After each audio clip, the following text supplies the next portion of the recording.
En harmonisant ces recommandations avec l'évaluation de la première phase de l'acte 3,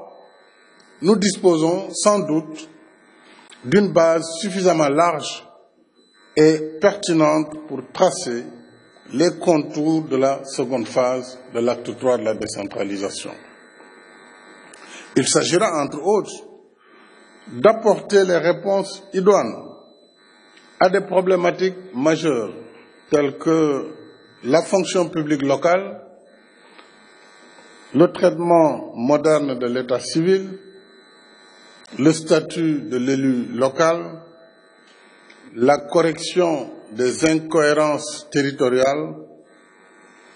la mutualisation des moyens par l'intercommunalité, les nouvelles compétences à transférer, le financement innovant de la décentralisation,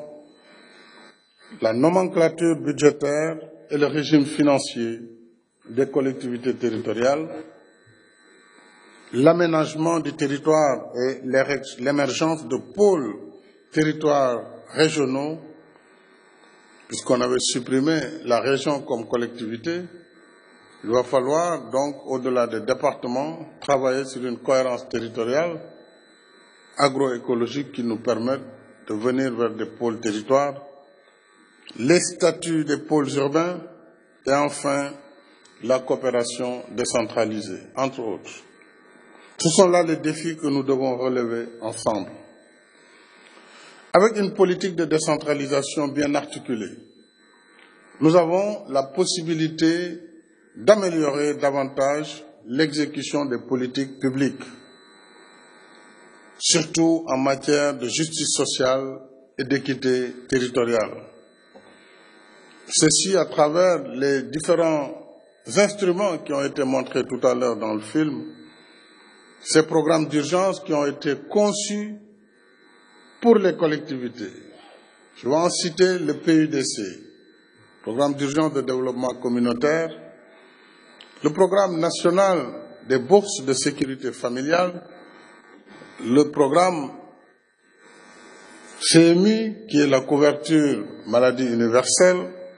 mais également le Promoville, programme de modernisation des villes, ainsi que le PUMAN, programme d'urgence de développement des axes et territoires frontaliers, bien sûr le PACASEN, urbain et bientôt rural, je l'espère, ainsi que le PNDR, pour ne citer que cela.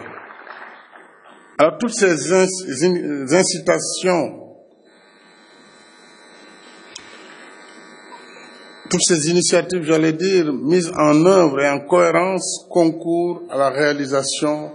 de l'objectif des 5 axes universels qui ont été définis dans le programme Liggéeyal Ëllëg. Ces 5 axes, je les rappelle, accès universel, c'est l'eau et l'assainissement, l'électricité, les services sociaux de base,